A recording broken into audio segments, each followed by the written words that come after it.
SmashFactor. Ripping driver, going for it. Oh my goodness. How about that tee shot? That is crazy how far that is. Wow. John Daly, take a back seat, big fella. How about that drive? That's an aggressive line. Man, that is beyond long. Look at this. He's just driven the green. He has just driven the green. I guess hello world, huh? Welcome, everybody, to the 2020 Tour Championship edition of the SmashFactor.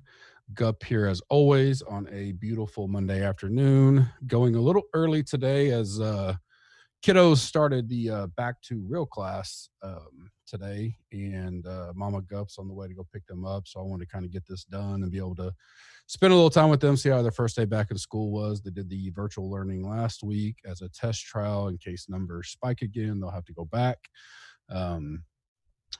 Everybody out there as parents, I'm sure we're dealing with new times and ages, especially with schools. We get a Friday report every week that'll tell us whether we are going to real school or virtual school the following week based on the number of cases going up and down, which it is what it is. At least they're back in school now. I think it's good for the kids in general to have that structure and be social in a social atmosphere, albeit social distancing, wearing a mask and all that. But I wanted to try to get down a little early today, spend some time with them. I'll be at it tonight working on football stuff, football content, working with the guys on the tools, trying to get some of the beta stuff up for that and ready to go live for next week. It won't be a long pod. I went in depth this morning on the Coupled Cup pod on the betting side and kind of broke down this whole tournament. If you want to go check that out, it's a pretty quick pod. I think it was less than 30 minutes. Reviewing last week, amazing finish. I mean, it was awesome. I had plenty of DK sweat going, didn't end the way I wanted.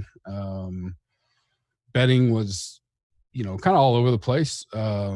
Really thought there wasn't going to be a lot of sweat for me. And then as Rom started charging on Sunday, I was like, maybe that DJ Rom will finich 1-2 and I'll hit that exacta because I really wasn't paying attention to that being in play going into Sunday. Had Matsu as a first round leader, but didn't have him as an outright, which for a little while there, I was kind of going to be pretty frustrated with myself for doing that. I don't know if I've ever really done that. I don't know if it was an oversight on me or maybe I just thought he couldn't win, but obviously I liked him for first round leader, but didn't have him on the outright. I didn't feel good about him going into the final round just because I had been hitting the ball, and I don't want to say he was luck boxing his way around, but he definitely was hanging in there with not so great play. And I really felt like DJ was going to win it. Neiman made a little run there, felt he would probably mess up coming down the stretch somewhere along the way, and he did, but he still hung in tight. Got to be proud of him. Good finish for him. Sets him up good this week. And then the electric of, the final 30 minutes or so was tremendous. It was great for golf. It was great for, a lot of eyes on that stuff that normally aren't. And, the two best players in the world based on the OWGR going at it. Definitely did not anticipate DJ draining that putt. I was just praying he parred it, because if he would have bogeyed it, it could have led Matsu in to get solo second. I think maybe if Matsu birdied or something like that. But because at that point I was very aware of the exacta bet, and I was like, man, I'm going to catch a 33-1 ticket if DJ can just get solo second here. But when he drained it, I mean, I lost it. I was always super excited. I thought with that momentum and kind of Rom maybe thinking about, man, the one stroke, if I just wouldn't have had that complete mess up of not marking my ball, I would have been in. I'd already be winning it. So I didn't know where Rom was going to come out on that box focus. And then he kind of blew the driver right a little bit into the rough. So I thought, all right, DJ has the advantage, got lucky off the tree. Put his a little bit closer, a lot closer than Rom. So I really thought DJ had a chance, but more than likely is going to go to another playoff hole if they both two-putt. In Rom's ball, with the pace it was going, I don't know if it doesn't hit the hole, how much further it goes past. He may have had a pretty difficult coming back putt, because that ball was obviously downhill going towards the hole, and just a hell of a putt. You got to give him credit, give him due. Super excited for him to fight through that adversity and the mental struggle he deals with. Just being so frustrated, but it also flips to the good side of him as well. A little bit and Gup's final thoughts for that. For me, excited for this week. I think we got some of the best golfers in the best form. 30 men. It's obviously a different format, a different structure for the average person. We have a lot of new people coming aboard the golf world, so I want to take a little bit of time. I did go into it a little bit on the betting one, but I'll take a little bit of time for how it works in general, how it affects the betting, and then how that relates to DFS, which is what this pod is all about. But first, you can always go to gupscorner.com/affiliate, click on Super Draft, use the code GUP, get $10 bonus when you put your first $20 into play, or your first $10 into play. And you can deposit up to $1,000 now and get a 50% match on that. So if you at least put in $10, you'll get the $10 bonus play, but then everything above that, you'll get a 50% match, which is, awesome. In that part of it. So, I mean, you put it that if you happen to want to put $1,000 in there, you get an extra $500 to play with. So that's super awesome. But any amount you use the code GUP, you get 50% of whatever deposit you put in there. All that stuff's integrated with our PGA Tools content, and we'll be doing something for NFL as well. D-Rock handled that last year, so we're going to get the content schedule worked out for NFL this week and start rolling those things out this week and through at least opening night next Thursday of NFL. Use the code 25 or use the code football25, get 25% off. If you've been on the fence of joining us, the community is growing. Had a great week last year of new eyes and a lot of great feedback from those guys that joined. So that was awesome. This custom model tool I'll be talking about that you can have access to for this week, I think is a huge advantage for our community. At least something to visually work through strategy. And, unlike last year where there was pretty decent pots, like there's the same good pots out there this week. So, someone's got to win them. We might as well take advantage of it, use our strategy and try to differentiate yourself, leave some money on the table, avoid dupes. Maybe it is you just do 1 to 3 max because you don't want to try to, build 150 of these type of lineups. Certainly understand that, but the green machine will still work. So if you just build your player pool, you can, get all that to work, and you can set min max salary. So if you want to go down to 47,000 this week and just see how it comes apart, all the way up to 49.2 or something, 49.5, you can do that. So with this tool, you get your player pool set. If you're building 150, I would almost argue you play almost everybody, but maybe not, because you just never know. There's a couple down there. Leishman, obviously, horrendous form right now that maybe you kick out, but it could be a week to try to combo up everything. I will probably max the $5. I've had good success of at least breaking even, which is hard in that thing because it's so top heavy, but I have been winning it on Saturday or Sunday the last 3 weeks, I think. So I've been right there. I've had some good luck. I'm going to go ahead and I know there'll be potential dupes, obviously, but I'm going to do that. But we'll also talk 1 to 3 max strategy with content with this throughout the next 72 hours or so. I guess a little longer this week because it actually doesn't start till Friday. So we get to kind of, which is cool because, Thursday night we get a little college football. So that'll take up some focus, get us our juices flowing there. And then we can still talk golf and roll out Friday morning and it'll probably be a later one because last year they want to get most of it on TV, so it probably even have to tinker even more Friday. So you can have all the time in the world to use this tool and go at it. So looking forward to it. I'll get more in detail on that here in a second. Listener League is back this week, smaller, just because I didn't know how much interest there would be from a wide variety. I think I asked them to do 300 entries for this week. So if you want to get into it, it's still the 3 max. I'll post it in the pod and then also throw it out on Twitter and Slack after this is over. It'll probably feel quicker, so I go ahead and get in it. I know there's some people not doing Listener League this week, so maybe ours will feel even quicker. So make sure you get in there. We filled it the last several weeks, so it's not reduced because we haven't been filling it. We've done a good job there. I also asked them to build our first NFL one since the pricing's been out and all that. Wanted to go ahead and get that out there and start getting some momentum there. Going to start small there and build it back, just like golf. We need to prove to them we also support football as much as we do golf. So I'll get those out, and you guys help us fill that up. Last week's winner, the Jamokes, I think's how you say it. Pretty solid lineup. No DJ, which kind of surprised me at first, but the way such horrendous scoring by some last week, just having the right pieces there, which he had Rom and Matsu, then Finau with a huge charge on Sunday. Fitz, Neiman obviously did well, and then like even Stroman. I think Stroman was plus 11, but had a good weekend. Gets him to the finish line. Very difficult conditions, as I kind of said all week. Waffled a little bit Tuesday after I seemed to be the only one in the industry reporting that, and but by Wednesday I was especially listening to Tiger and JT and those guys. I was like, hey, my models and everything I built was for a tough course, bogey avoidance, all that kind of stuff, and felt we had some advantage there. But he did a great job with the lineup. I like it. Of course, I had Neiman, but first time in a while I didn't put him in kind of my 1-3 max type build. Just the form was a little shaky, but man, he played well. Got to give him credit. This week we are at Eastlake. As always, I'll refer you to Kenny Kim's pod. Check that out. He'll go into full detail. Plus, if you're a member, he breaks down the course in his article and then updates it Wednesday for all his favorite salary plays, and even add some of his top bets in there.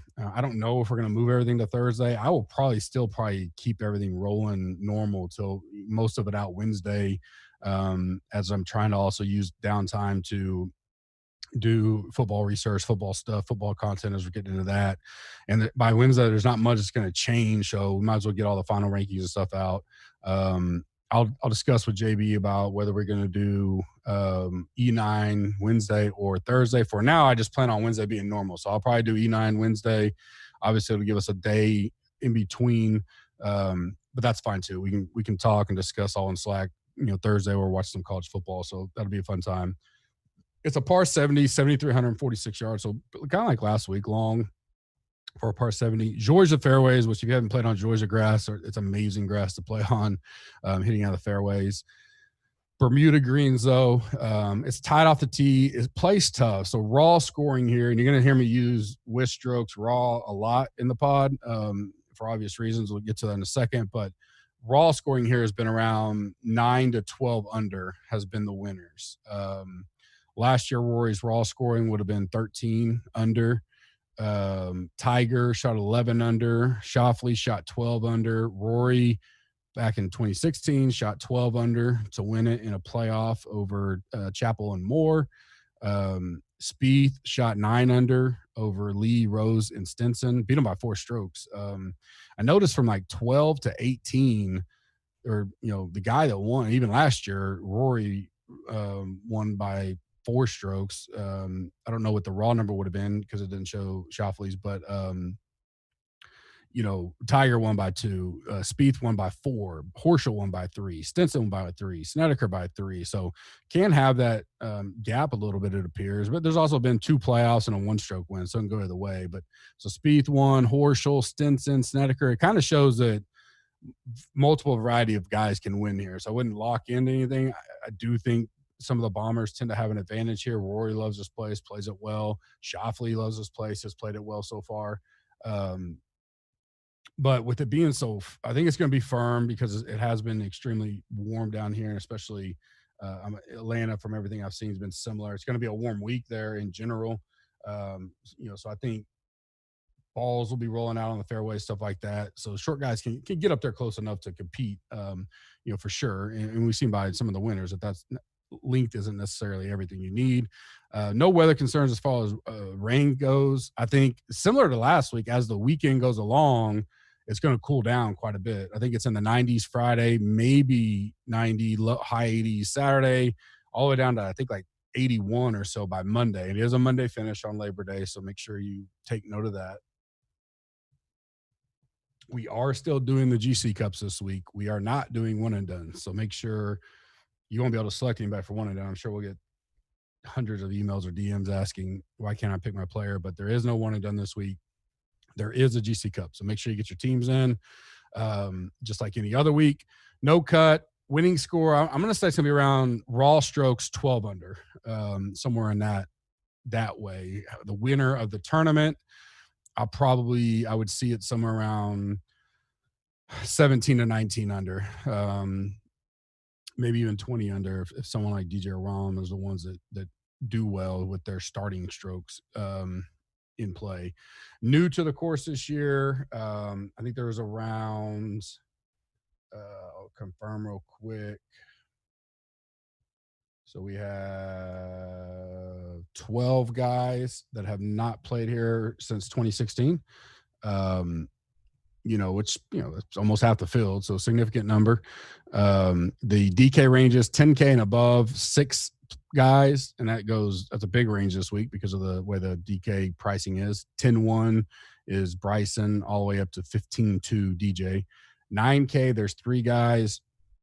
8K, 4 guys, 7K, 4 guys, 6K, 4 guys, and 5K, which we only see in this kind of format, or the late slate captain mode that they've been doing. They even go down to the 4Ks in that one. 9 guys in the 5K range this week. So I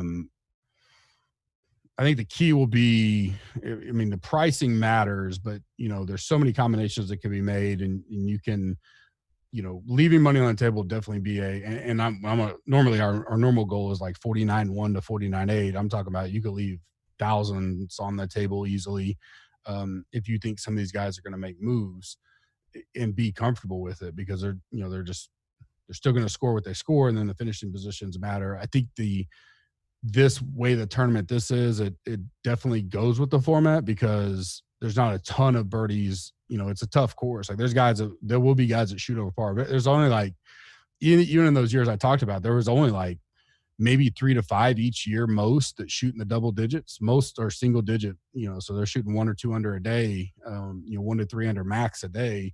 And a lot of guys are over par. DJ didn't play well here last year, but if you remember, that was as we were finding out about kind of how serious his knee was and before he had his kind of procedure done. So I'm not looking at last year for him in particular. There's some course history, like there's 18 guys that have played it plenty, and the top guys have played it, every year. So kind of the format in general, whether you're looking at betting, you're going to see betting. Talked about this morning. You're going to see betting with strokes and raw. So hopefully that's self-explanatory. But most books will have a who's going to win with the starting strokes number, and you'll see it. Some guys are, like Finau, he's -2, so he's 8 back at DJ to start, and he's 50-1. And then you're going to see raw, and it's going to say who's going to score the best score over these 4 days, raw scoring, so not accounting it. And Finau, that same deal, he's 16-1, so significantly different. DJ goes from 2-1 to 6-1 type of deal. So you'll see some of that. The 2 places I've looked at so far has allowed the parlay, doubles, whatever you want to call it, type betting between the 2. So you could take DJ with strokes to win, but Berger raw and parlay the 2. Both can happen, right? And so, meaning let's say Berger shoots 12 under, and that's the lowest of the week. Well, that puts him at -16. Let's say DJ shoots 7 under. Well, DJ, and let's just say everybody else is worse than that. Well, DJ would win at -17, but Berger would win the raw at -12. So those 2 things can happen. It'll probably be something I try to do to take advantage of some of these low numbers. We'll get to that in the betting, but just you're going to see that. And then DK, they did not choose to do the captain mode. I know a lot of people were a little frustrated with that, just kind of glimpsing through Twitter earlier. Hadn't looked at it a lot, but to me, it is what it is. I don't mind it because there is a lot of strategy. Some people will overthink without really looking at the end result. Some people will.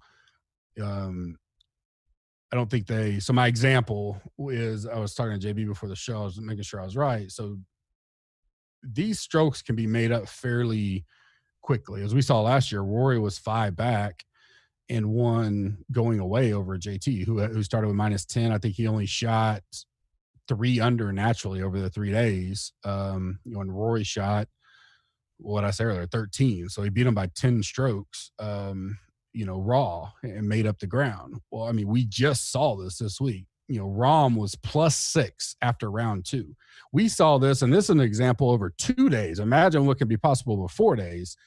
Rahm was +6 Friday night. And Rory and Cantley were tied at -1, but let's use Rory. Rahm outshoots Rory by 7 shots over 2 days. No, I'm sorry. 14 shots over 2 days. 14 shots over 2. He beat Rory by 7 shots for the tournament when he was down 7 going into Saturday morning. So, and those are 2 quote unquote elite guys. I mean, Cantley was the same deal. Cantley and Rory shot the exact same on the weekend to finish +3, and Rahm shoots -4. So, yes, it can flip pretty quickly. Even Neiman. I mean, Neiman's, we wouldn't consider him elite by any means, probably just good. High ceiling at times, but he definitely misses cuts. It could be, he was +3, going into the weekend, and he's got the lead, he shoots five better, but he shot over those 2 guys that were leading Friday, he's down to them by 4 and beats them by 5, shoots 9 better there, and it makes up 9 strokes. So we just saw, especially when a course can kind of bite you. I don't think this week's going to be near as hard as last week by any means. But it's not going to be 2 weeks ago either. Raw scoring, you're not going to see much over 10 to 13 at the most. I think that's kind of the high end. So, and you're going to see pluses, plenty of them, over par days and shifting and moving. So I wouldn't count out.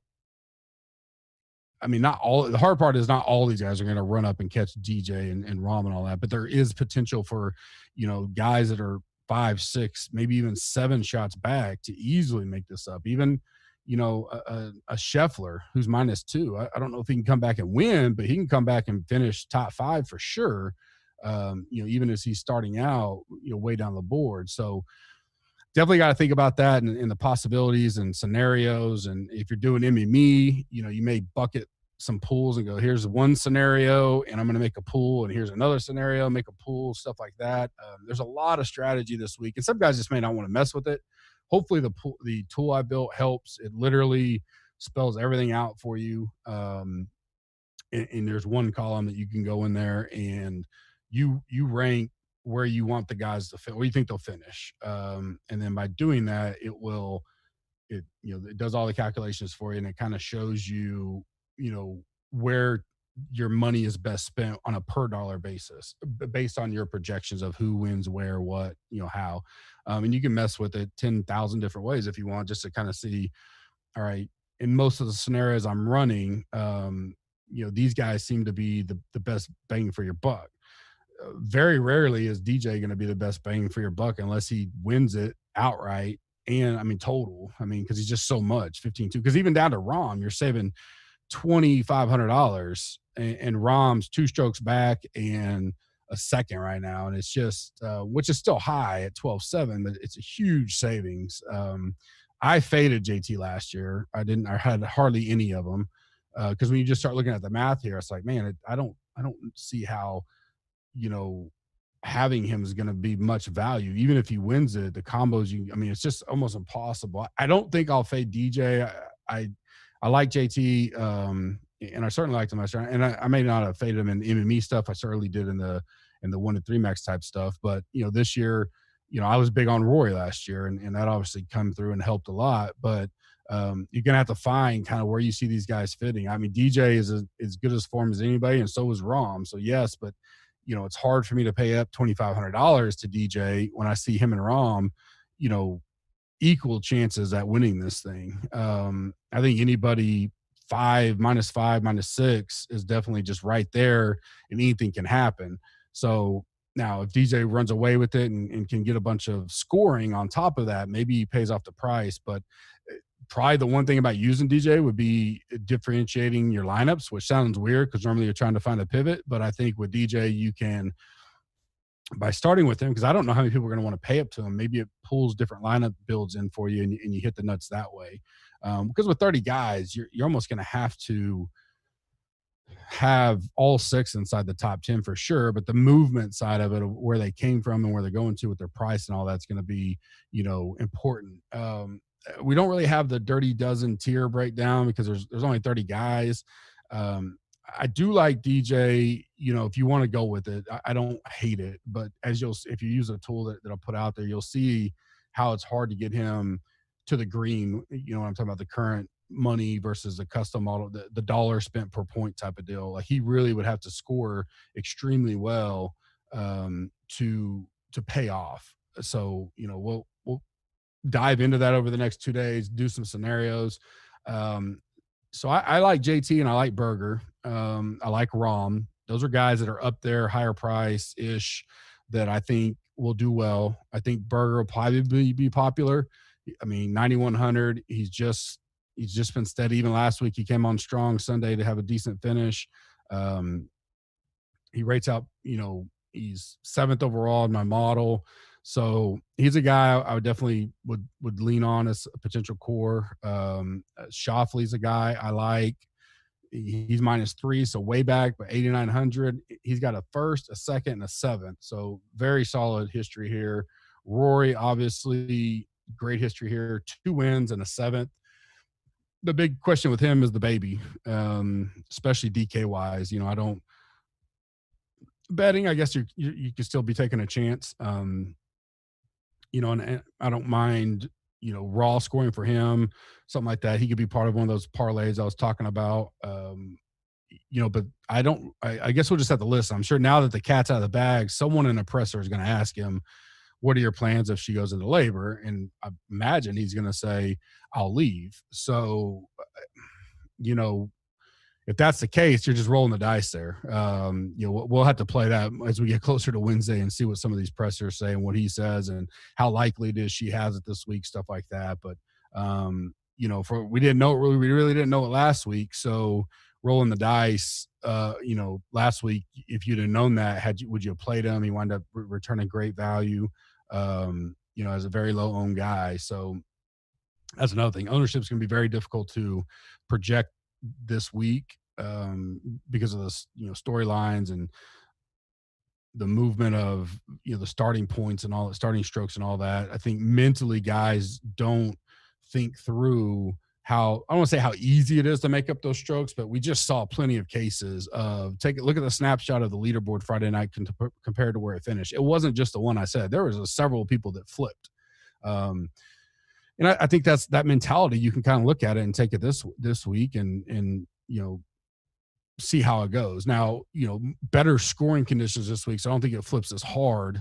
But there's still some bad rounds out there available, and you can look at last year's leaderboard to see that. So, Matsu's a guy I got my eye on. Matsu Berger, good starting pieces, I think. 93, 9,100.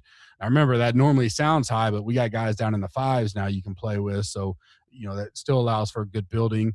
Other 3 guys I kind of had in mind, just, I already mentioned Xander, but Finau and Palmer are guys that I'm high on right now. Finau finished strong. I like him. He's a king of backdoor top 5 type of deals. So, even top 10, 8,200 this week, a 4th at the PGA. He did miss a cut at the TNT, but a 5th at BMW. So, in his history here is a 7th, a 15th, and a 7th. So pretty good of history for Finau. So I like Finau. Palmer, I just been riding him. I wish I had done more last week. He, played well, and he just continues to play well. And so he's -1, so he's 9 back, but $5,400. He hasn't played here. He's one of the guys that hadn't, but I don't see that being an issue with him. He's 19th in my model, so probably pretty about where he should, price on that matter. He's had good finishes, a 43rd at the PGA, an 8th at the TNT, and then a 40th last week. But, been there, and it's just a price deal for me. I think the price the lowest price guy is Leishman at 5. So he's one of the lowest. And so you don't have to have as big of a climb with him to return that value, but certainly has the capability of getting into that top 10 where you're kind of probably going to need almost all 6 guys to finish in the top 10. Unless you just have a guy in your lineup that just very low owned that winds up jumping to maybe wins it. Let's say Scheffler, no one really's on him because of -2. Well, let's say he shoots 15 under this week and finishes up there. I think people will be on him because of his price, but I'm just trying to use an example that, people can skyrocket up there, and, you may not have to have all 6 of your guys in the top 10, but more than likely that's going to be about where they need to be. Doesn't mean avoid some of these guys, because you just never know. Especially, I think it's more of an MME week, because it's super hard to kind of isolate down to one scenario. And I'd like to get a pool together, guys, and try to get overexposed and as many combos as I can on this type of deal and let it run. But potential fades, and I say that loosely because there's only 30 guys. Like I mentioned, I don't know if Leishman may be the only guy I X out, just because, the form's just absolutely horrendous. He's not played well here. He's been here the last 3 years and hasn't played well. A 24th, a 21st, and a 24th. Now remember, that's out of 30 guys. So bottom 30s time. Him and Na are the only two. Na's coming in with a little bit better form, not much. Miscut 39th, 51st. And he's played here twice, and it's got a 29th and a 25th. So those are the only two I'm maybe hard fade. Na, maybe not hard, light fade type of deal. Leishman, I may just cross them off. But guys that I may be underweight on, it's probably better to put it. DeChambeau, -4. He's 10-1. I've pretty much been off him for a while now. He, bit me a few, it's been about 6 to 8 weeks when he won now. Finished 4th at the PGA, but a miscut at the Northern Trust and a 50th last week. So just not the best form coming in. Done okay here, a 19th, which isn't real great, and then a 12th, again, okay, but not tremendous. So, he's got to probably be underweight on right now. Morikawa and Webb, I think, will be popular. I don't know which one. I lean right now to be Morikawa. I'm one of those guys I want to be under. I don't want to eat too much of that. I like them both, but I think they're going to be two of the most popular names put out there. Morikawa at -5, Webb at -6. Like Webb a little bit more. He's higher in my model. He's a 6th, a 3rd, a 37th. Took the week off. Don't know if he got, a phone call and said, hey, this place is playing hard as, what? Go ahead and relax and wait till you get back to some Bermuda. And, of course, you'll like at Eastlake. He's had okay finishes, a 13th, a 4th, and a 16th. So decent. I think he'll be popular. So that's something that baking that in. Morikawa's, I want to say he's coming in a little off form, but he won the PGA, obviously, and then took a week off, then miscut, then a 20th. He's priced at 10-4, so, up there in price a little bit. Needs to do well to return that value, but I assume he'll be popular again this week. So those are two I'm taking a look at when it comes to ownership and how they get talked up going into Thursday night, whatever you want to talk about, going into Friday. But Wednesday for E9 is kind of what I'm referencing. And then Sungjae, maybe Sungjae gets talked up. He gets started with 4 strokes, but he is not playing good. He had 9th at the Wyndham, and that's the only thing that keeps me from just like a full fade of them, because there's been if you look at the Wyndham leaderboards compared to Eastlake leaderboards, a lot of correlation there. And he top 10 at the Wyndham. So, but he missed the cut at PJ, missed the cut at the Northern Trust, 56 last week. So almost last. Not a lot there for me. Now he's a guy, maybe you throw in an MME type deal in case he's one that, just shoots lights out for the week. Played here last year, finished 19th. Again, just okay finish. If he gets talked up a lot, I'd rather bet him. He's 80-1 with strokes and 66-1 raw. So, if you think that highly of him, that 66-1 raw isn't that much less than the 80. So you don't have to spot DJ 6 strokes and you get him at 66-1. I'd bet it before I go heavy DK wise, but that's kind of the guys that, good or bad, everybody else kind of just falls in the middle of certainly playable, need to work through some scenarios and see how they come out. But I want to give some guys I was kind of looking at this week betting, full pod this morning on betting. You can get all that. I definitely think that there's, as I sit down and strategically work through some of these scenarios, I'll probably, Burger will be a bet for me. So that's kind of my free play. I don't know if I'm going to do it full, raw, or a parlay with, say, him and DJ, him and Rom, something like that. But he's going to be some type of bet for me. That's the only guy I've kind of penciled in. I think DJ with strokes plus 220, if I can parlay it with somebody decent, like either like a Burger, Matsu, Scheffler, and get a pretty good return, I may do something like that. I may do a round robin with, DJ with strokes, and then parlay it with 2 or 3 raw of those middle to high to try to get a good payout return on those 2 guys who I think should play well this week, which does make it harder for guys to catch them on the stroke deal. But guys can still jump up in the top 3, top 5 deal to return.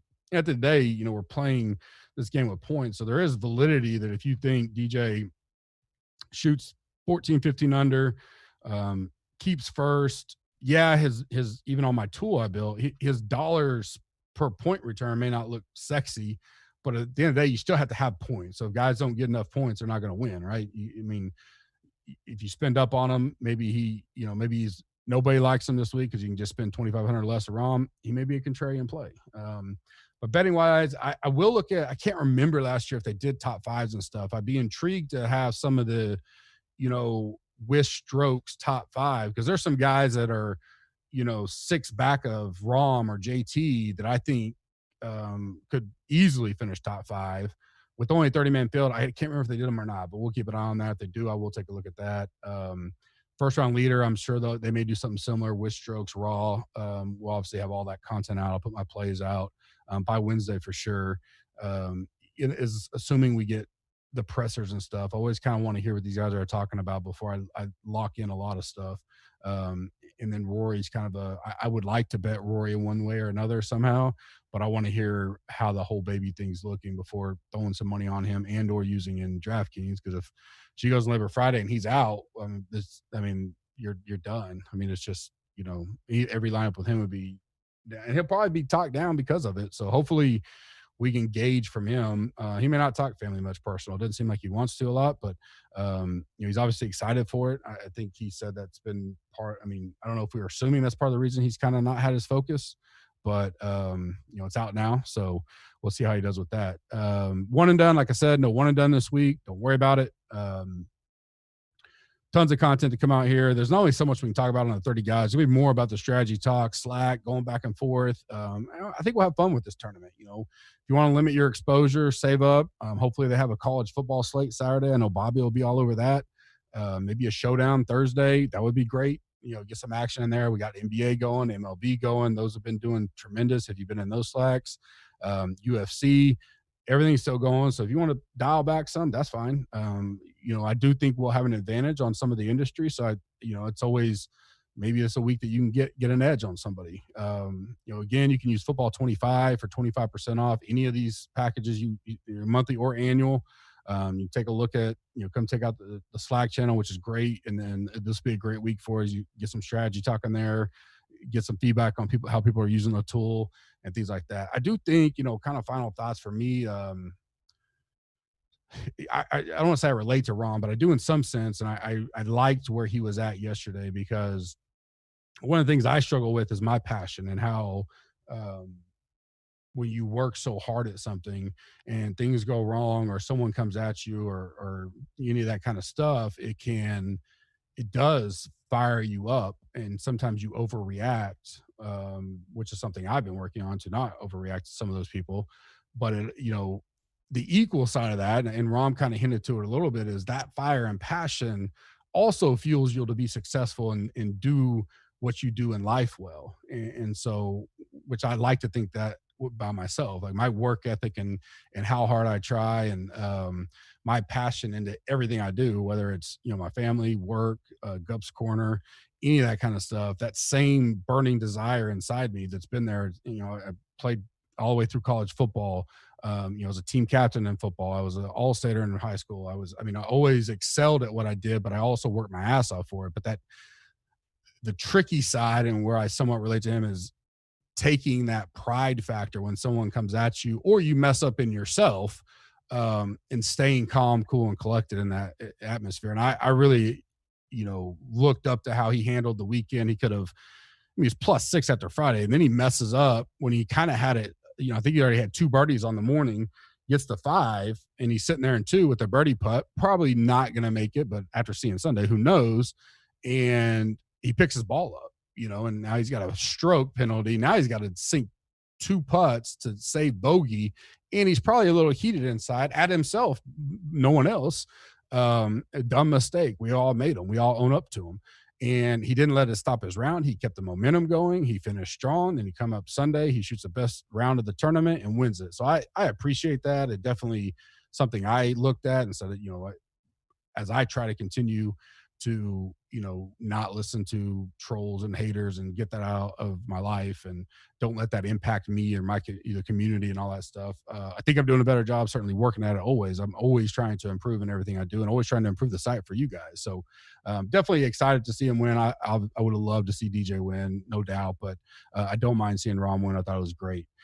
Lots going on this week. We've already started rolling out football content. More of that coming this week as we roll into week 1 next week of NFL. We got 2 college football games Thursday, D1, 6, I believe, on Saturday. We have a Labor Day game. I think it's Navy and BYU maybe.